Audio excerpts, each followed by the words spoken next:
দেখো, আজ একটা খুব গুরুত্বপূর্ণ বিষয় নিয়ে তোমাদের কাছে হাজির হয়েছি, এবং সেটি হলো লুক ফরওয়ার্ড টু এবং লুক ফরের মধ্যে পার্থক্য।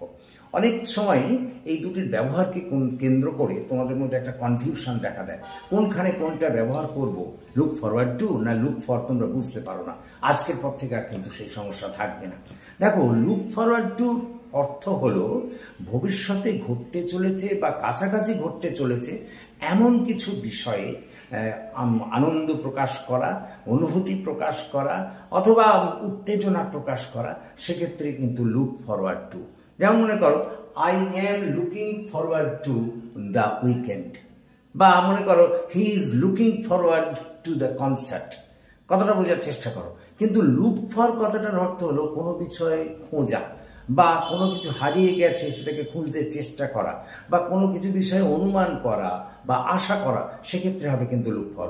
যেমন মনে করো, he is looking for a job, বা I am looking for a change in the weather tomorrow. Thank you for watching and listening. So please comment, share and subscribe to my channel.